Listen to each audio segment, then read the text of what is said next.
We choose to go to the moon in this decade and do the other things, not because they are easy, but because they are hard. 3, 2, 1, 0. All engine running.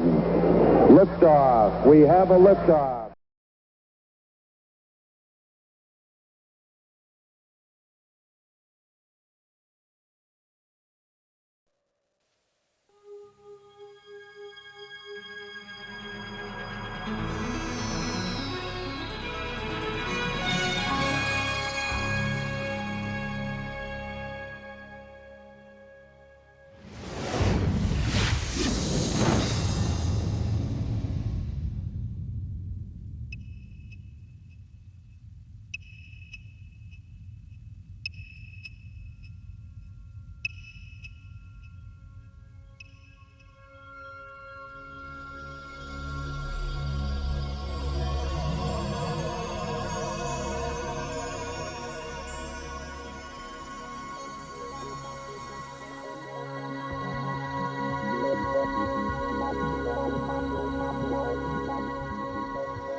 What an incredible sight.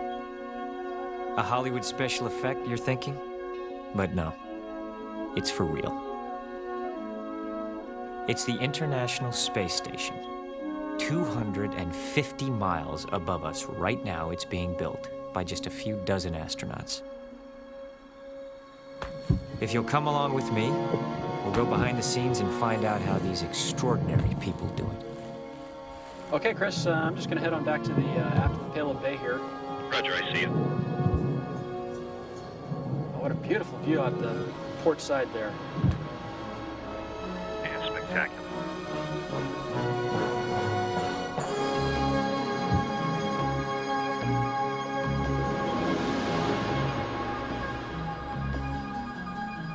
Working outside in the vacuum of space is a dangerous business.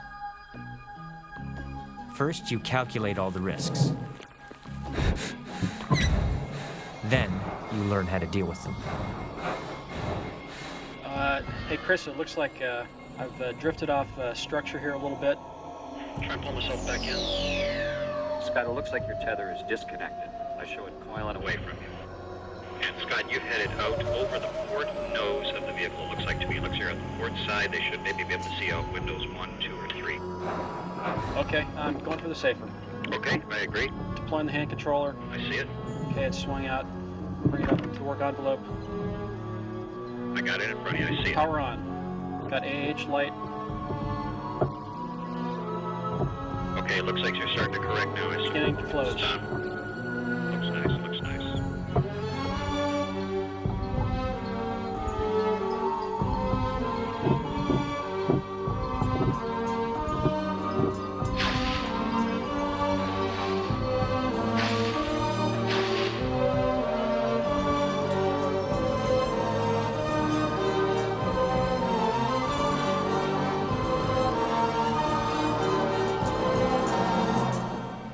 Okay, I've got it. Your feet are clear. Back on structure. Okay, let's get some tethers on. Looks good, I concur. Okay, I see you got a good solid. Your feet are clear below.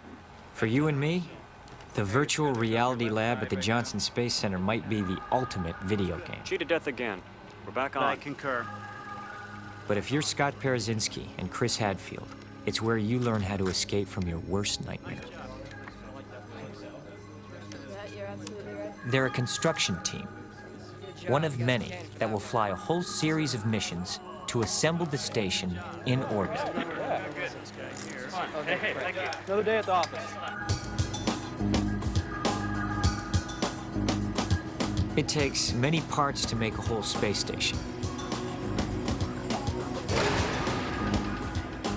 Some modules are so big and heavy, there's just enough rocket power to launch them one at a time. They've been designed and built by thousands of people in 16 different countries. Some pieces are tested here at the Kennedy Space Center in Florida, others in Russia. But will they all fit together when they arrive in space? The first station component was designed and built in Russia. It's called Zarya. It'll be boosted to orbit by the Proton rocket. With a thrust of 2.5 million pounds, you don't want to be anywhere close by when they light that fuse.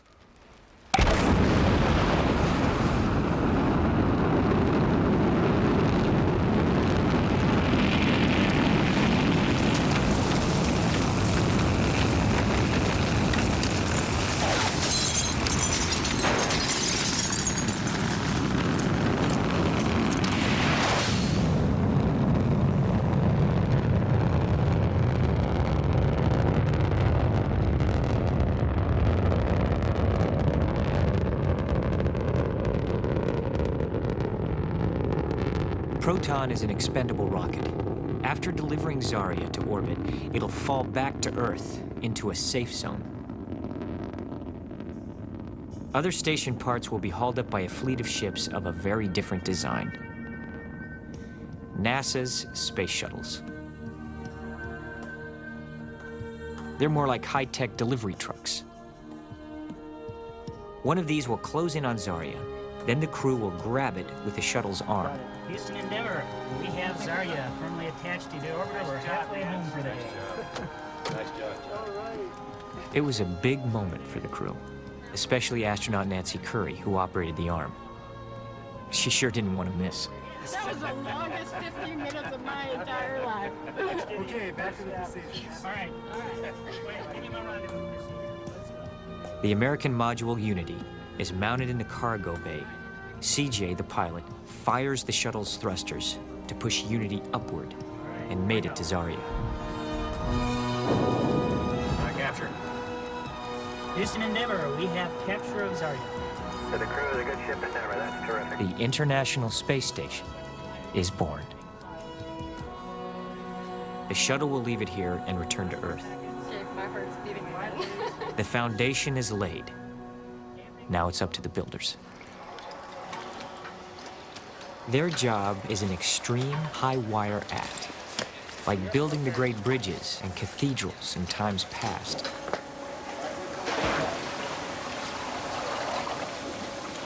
The 6 million gallons of water in this tank provide the closest thing there is to working weightless. You practice on life-size models of the station. Before it's finally finished, these crews will have made 160 spacewalks. That's 2.5 times all the previous spacewalks ever done. Critics say that's too many. The risk is too high. Handrails 5 away, 5 behind. All eyes are on the next flight. The shuttle Discovery will take the first assembly crew to station. The commander of the flight is Brian Duffy. Pamela Melroy is the pilot. We're in orbit, 250 miles up. Close enough to read the labels. The station is 45 feet away. That's Africa going by behind it. We're getting ready to dock with our house in space.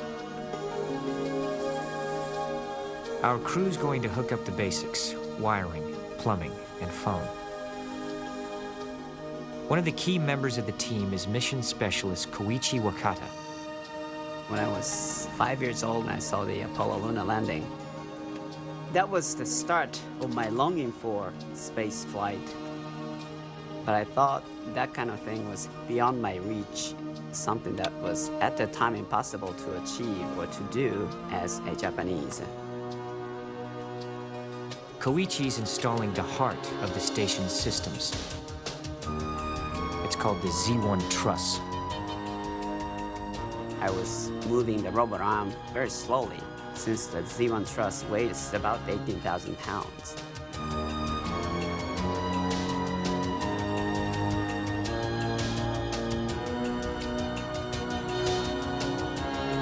And Koichi nails it. Another piece perfectly in place. Everybody was cheering me, and somebody was saying, "You are the man," and that was a great moment. You should have a 50mm camera. Okay, I've got a camera with a 50mm socket. Leroy Chow and Bill MacArthur, known as Billy Mac, get ready for the first spacewalk. 3/8 ratchet drive with a 2-inch extension arm. In their suits, they can survive up to 8 hours in temperatures of plus to minus 250 degrees. In conditions like that, you gotta keep your sense of humor. These guys are huge fans of Austin Powers. The commander gives Leroy and Billy Mac their send-off in the airlock before they move outside. The second team, Jeff Weissoff and Mike Lopez Alegria, known as LA, seal off the inside hatch behind them.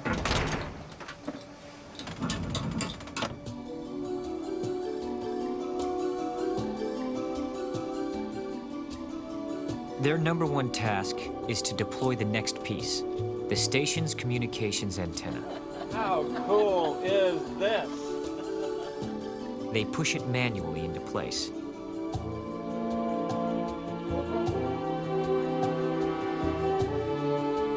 The all-important telephone is in. Now, the wiring. These cables are being laid out for another crew to connect on a later flight. They'll provide power to the science lab when it arrives. You guys, the World Series, Super Bowl, ha! They don't know what pressure is.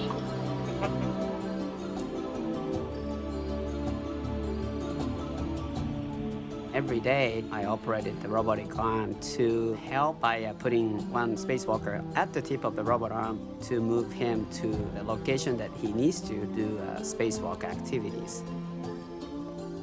Leroy's going to install this toolbox for future crews to use. Inside is an array of special tools any home improvement fan would envy. Hey, Mike, there's no problem maintaining a death grip on the handrails.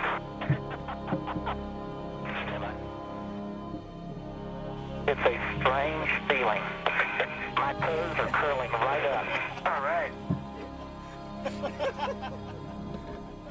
You always want to be sure you're securely anchored. But if you did come unhooked, here's a device that could save your life. It's a personal jetpack called Safer. It's also very cool. It fits on your back and could power you back to safety. We saw it put to the test in the virtual reality lab. Go ahead and power to test. Now we're gonna try it out for real. Jeff is riding on the arm, watching, in case anything goes wrong. LA, flying on the right, is now powered by his jetpack.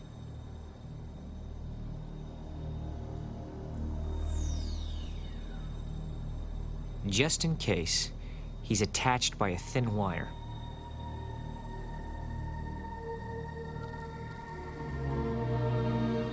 But he didn't need it after all. The test is a great success.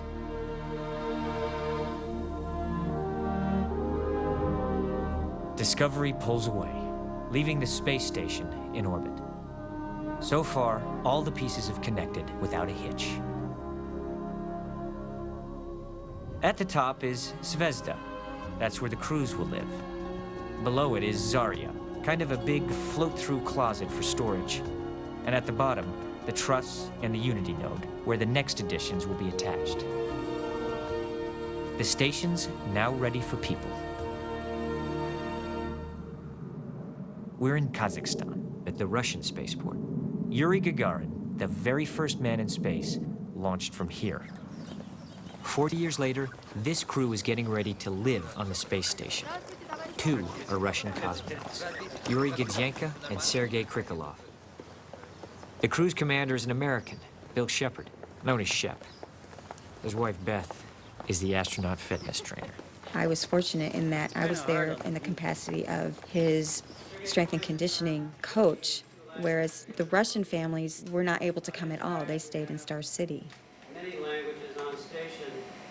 In the glare of the world's press, it isn't easy to find a few last quiet moments alone together. This is the walkway they began after the first cosmonaut flew. Everybody that flew has a tree here. Gagarin's tree would be 40 years old. When Shep and I were walking down that row of trees, which is very historic, it was just hard for me to believe that we were finally here at this place, because he had worked so hard, we had worked so hard for him to be there, and for us to finally be there together, to think about, you know, the people that had come and gone, and to know that this person next to me, my husband, was going to be a part of that history. And that was a very special time for us. Shep and his crew will be gone in space for over 4 months.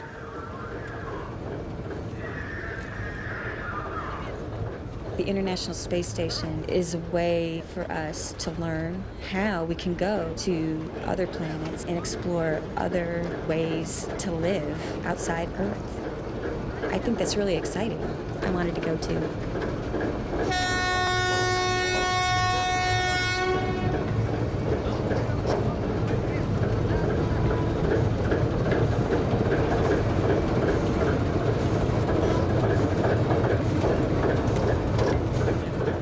The crew will launch to station aboard a Soyuz rocket, the workhorse of the Russian space program. An unbelievable 406 launches have gone from this pad.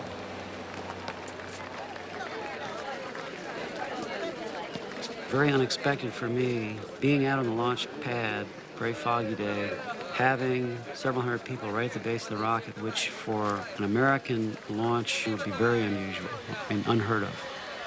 Being able to have such close contact with friends and family who are right there, right in the middle of this final moments before you're going to go fly was really exciting, really special. After everything we went through, seeing your face on launch day made it all worth it. Let's go do it. He was so happy. Get those shuttles ready.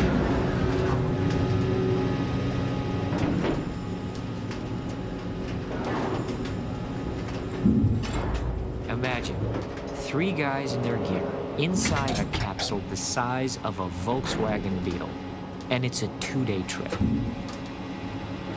The biggest risk is just getting out of the Earth's atmosphere to a safe orbit.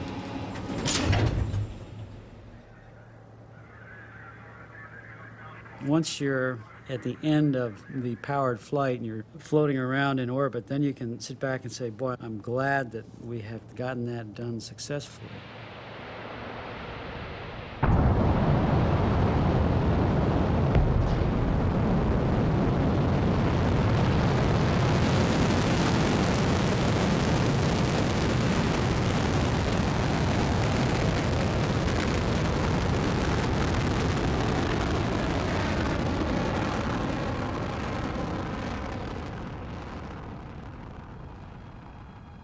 Sitting in your couch with your knees bent up almost to your chin for hours at a time, it's pretty uncomfortable. But the Soyuz is very reliable. It's got a lot of capability to get you up into space and get you back on a bad day. The house will be dark when they arrive. They can't be sure what lies in wait for them.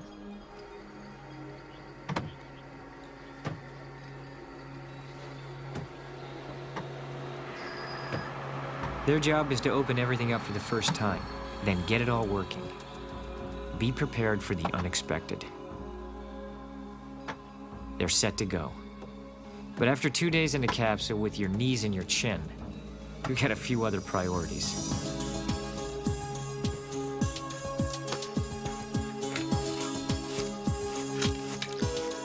Put together an ace Soyuz pilot like Yuri. Sergei, a man who's already logged more than 1.5 years in space, and a Navy SEAL for a commander. And you've got the right stuff for the job. After we got the node open, it started to seem like a really expansive place because we all have memories of being in much more confined spaces like Soyuz and even the shuttle.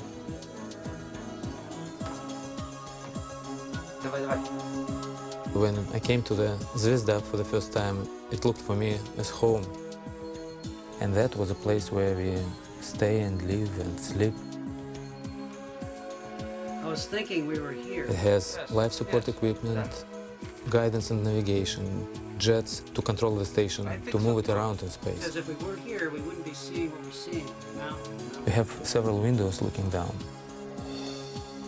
We have to exercise every day to stay fit, and even after a relatively short flight, you feel difference in your muscles. When we did this exercise near the window, every time you turn pedal, you fly several kilometers.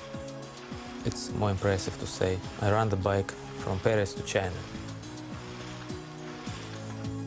Probably the nicest thing in sleep compartment is a window. From space, you don't see any borders. You really don't see where United States ends and then Mexico starts. You feel yourself part of humankind, not just man from one country, one city. Of course, on Earth, we take things like air and water for granted.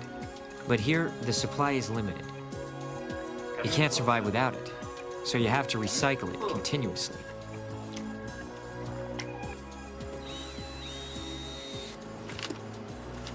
You need a degree in plumbing to keep all your life support systems running. And breakdowns do happen. In the future, crews traveling to other planets will have to rely on repair skills like this. There are no replacement parts available on Mars. 20 minutes more till. KD5FAL, this is NA1SS. Go ahead with. AB5A, this is Adam Gittleman. My question for you is, what did it take for you to become an astronaut? Over. What's the best way to become an astronaut? To stay in school and be the best student you can. That's because education is a lifelong thing. It doesn't stop when you leave school and walk out the door. It's something that'll go on for your whole life. That's what we'd recommend. Hi, I'm Santosh Bhavani. How do you take showers in space, and if you use water, how does the water On ham flow radio, forward? kids all over the world can talk to the crews about their home in space. Soon, there's to be a huge new addition to it.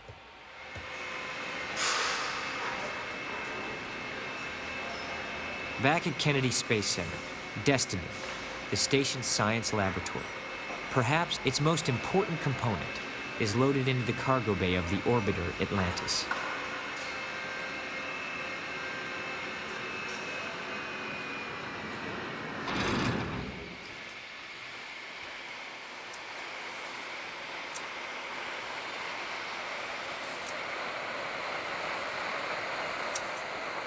Shep, Yuri, and Sergei are about to have company. Welcome, Atlantis. Hey guys, come on in. Atlantis is here with the long-awaited laboratory. Like kids in a candy store, the shuttle crew gleefully explores the station for the first time. Hey, good to be here. In honor of the occasion, they wear very special socks. Houston, Atlantis, broadcasting from Destiny. Copy, a great first moment here. The lab looks and feels and smells great, and looks like all the hard work has really paid off. It's a beautiful piece of hardware. A lot of these flights are transfer flights, and so we're transferring various different supplies. We bring them clothing and water. That's a water bag, and every now and then we bring them a woman.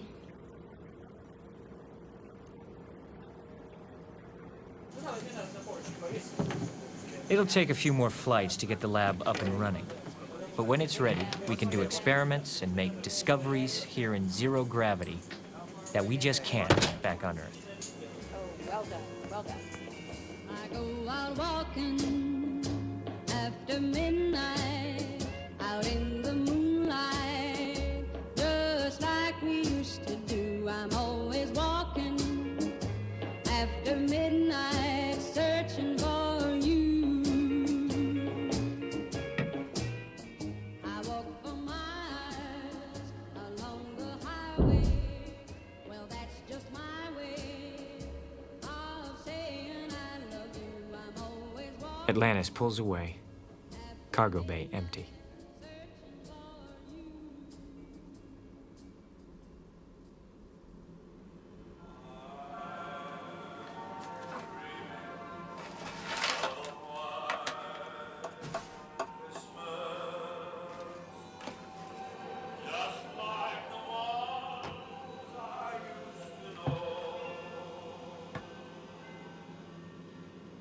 There were probably times, certainly over the holidays, when you were able to correspond by email, talk over the radio to friends and family on the ground.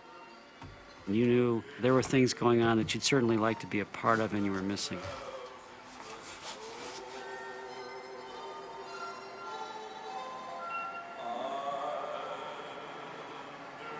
Shep's been busy, dreaming up a Christmas surprise for Beth.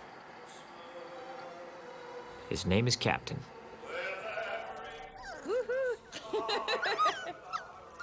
I picked up the little puppy, and that's when Shep told me Merry Christmas. Now, Shep's dog, Jake, who's missed him a lot, has a brand new pal. With Shep being gone a lot, Jake was my buddy. Captain is my special present from space.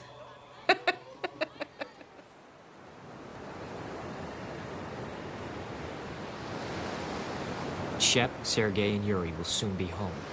The second crew is getting ready to take their place. Just imagine what you might be feeling in the last hours before your launch. The beach near the launch pad provides a haven for astronaut Susan Helms. I just kind of let my mind wander as I'm walking along the beach, looking at the waves. I notice dolphins out there. These are the types of things I'm not going to get to see up close and personal for several months. And I guess I realize now that I'm going to miss this. Right now, I'm starting to feel a little bit homesick about Earth, even though I haven't left it yet. Before launch, the beach house retreat near the Kennedy spaceport is a quiet escape for Susan's crewmates, Yuri Usachov and Jim Voss. The beach is such a beautiful place. It does give you a good feeling for the wide expanses of the Earth that we won't have while we're in the space station.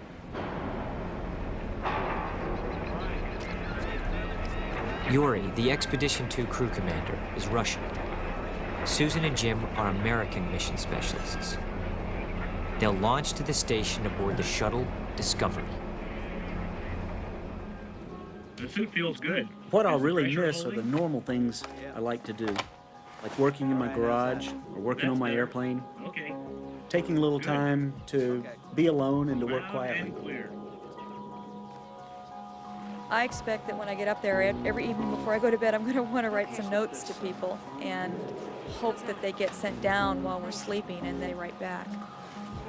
The great thing about having trained together for 3 or 4 years is that Jim, Yuri, and I have become a bit of a family, and we have come to sense each other's moods and feelings to the point where when one person ends up having difficulties of some kind and they need to get away, the rest of us understand. Okay.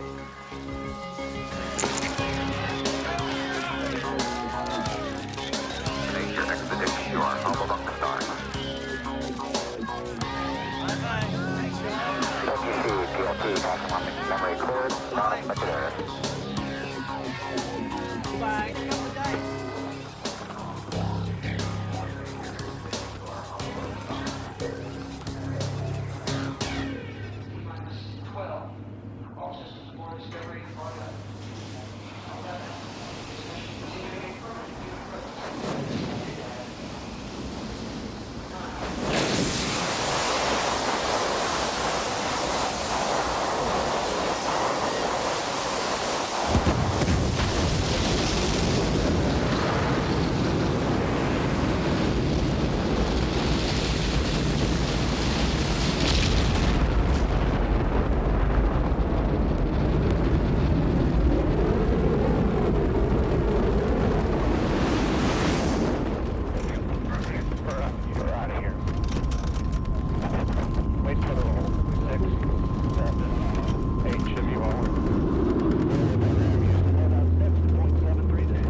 Get a spectacular view from Destiny's window. That's all I gave you. Is that gonna be in there? The first time I came into station, of course, the first impression is, my gosh, this is so big. And then I was surprised with how much work Expedition 1 had accomplished, particularly with the laboratory. Jim, Yuri, and Susan are already at work in the lab. They can grow large crystals here that we can't grow in Earth's gravity.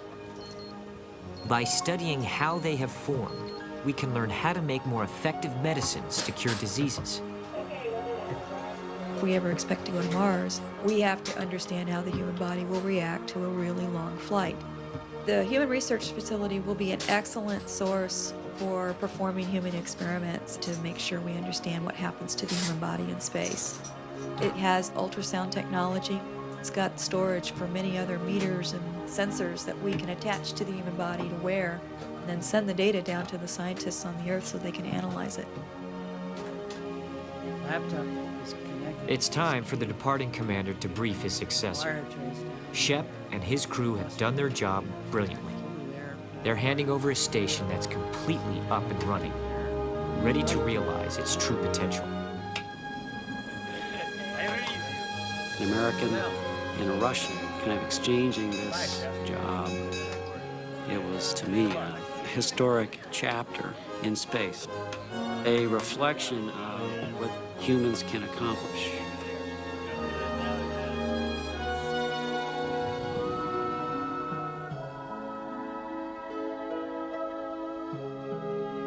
With a last look at their dwelling in space, the crew heads home.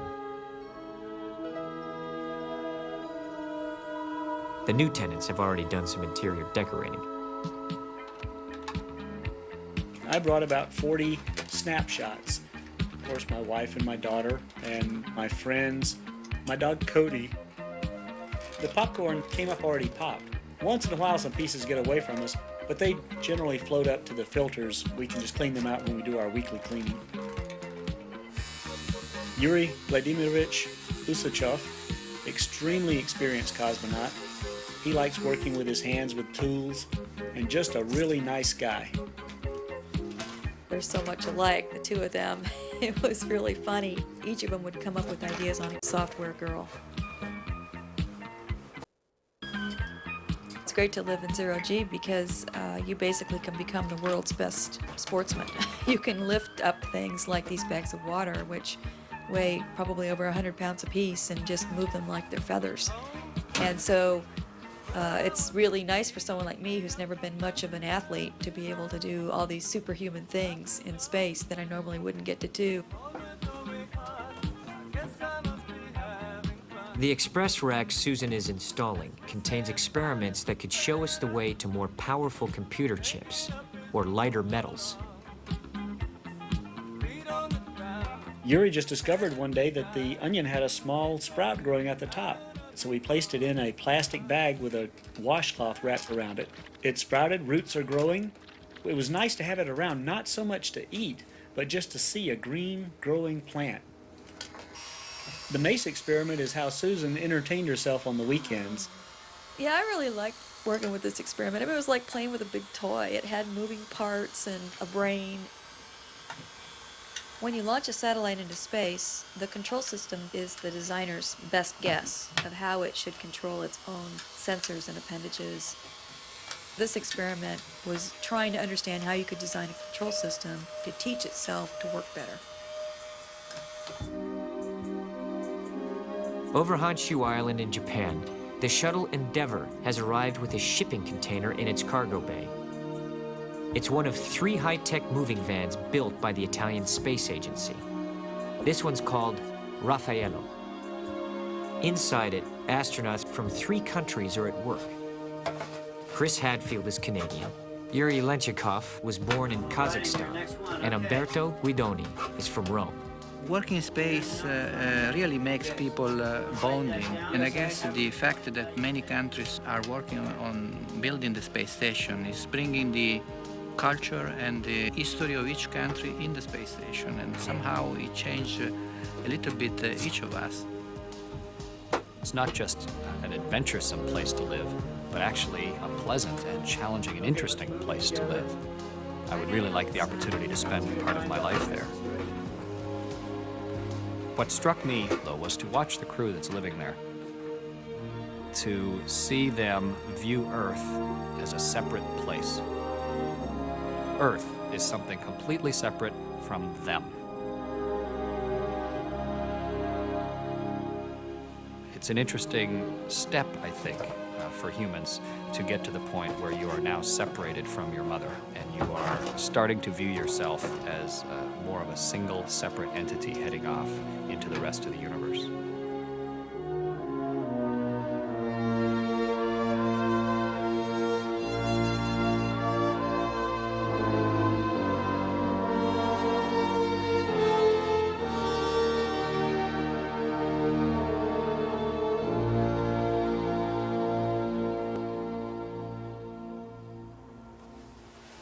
If we were to have to leave the space station in the Soyuz vehicle, we put on the Sokol suits. All the material that's in the front of the suit is where you get into the suit. So you gather it up, and then you wrap 2 rubber bands around it to seal it so that it holds pressure. To get inside is a real challenge. It's one of these types of capsules where you've got 3 humans laying side by side like sardines.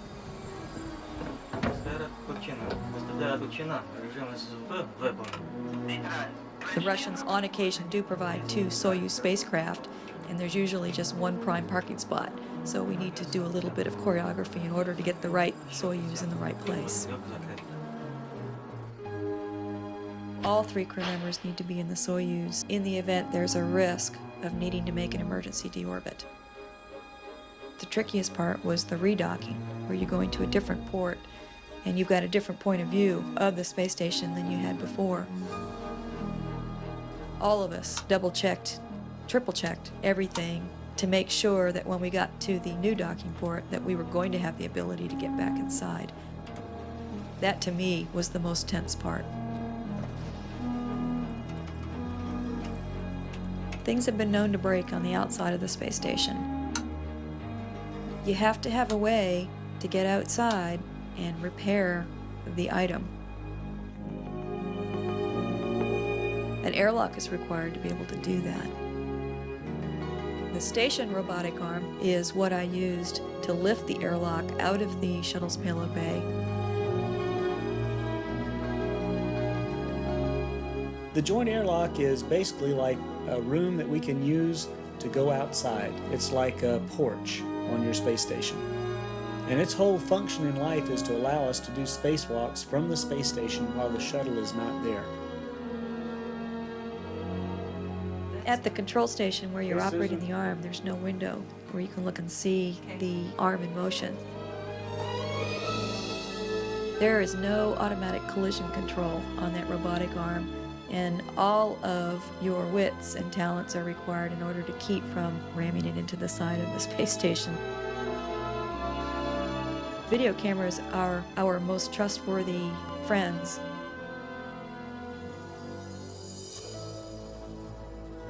It's remarkable to me that we've been able to build these things thousands of miles apart in different countries using different systems and put them together in space and for them to work.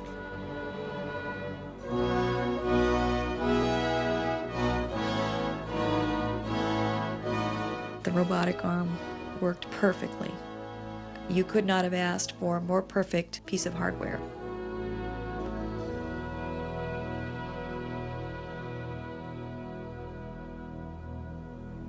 Inside, the crew moves the airlock's inner hatch into position.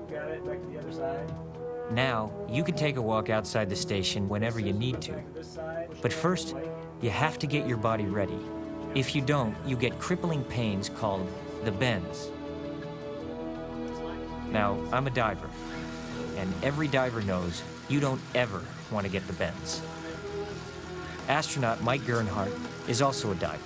Before going outside, he breathes pure oxygen while he's exercising. That'll get the pain-causing nitrogen bubbles out of his blood much faster.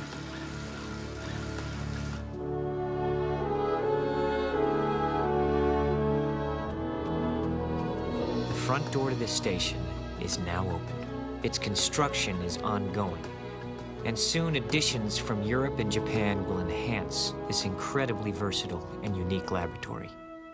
Here, we can expand our knowledge of things that affect our daily lives and learn how natural events and people are affecting our fragile environment.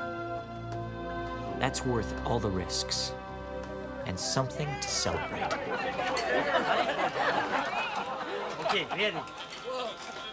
Good. And Atlantis, Houston, somewhere in the world, it's still Janet's birthday. All right. Pass me that orange. Who wants some M&A? Thank you, Sloan. Come on, over here. Yuri? Oh, okay. Yuri got it that Thank you. time. Janet? There. Steve. Let's go Scorch. Scorch. Scorch. Whoa.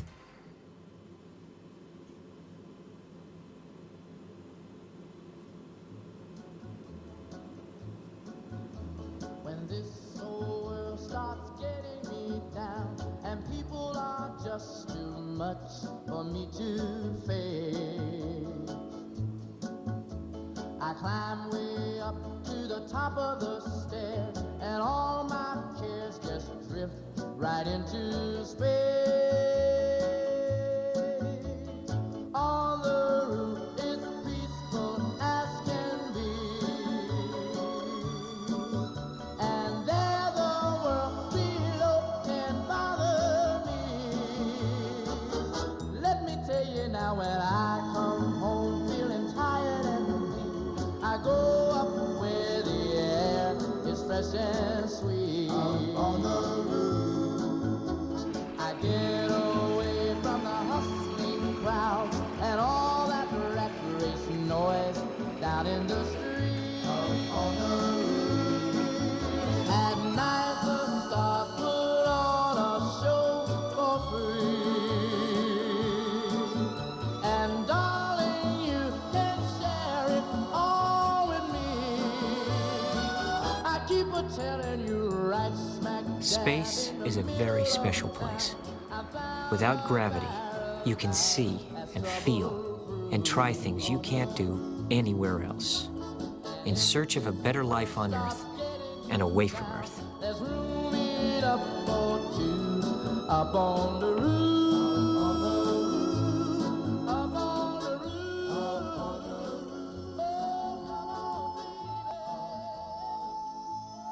One day, you too may visit the space station.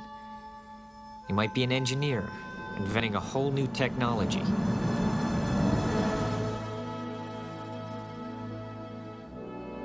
You could be a doctor, or an ecologist studying the Earth. Or you could be planning a trip to another planet.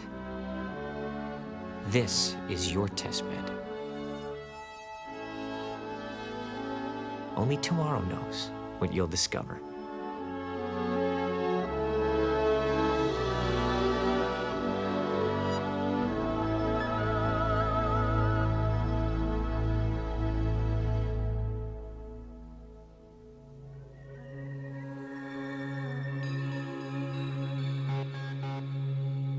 We're back in space on Sunday.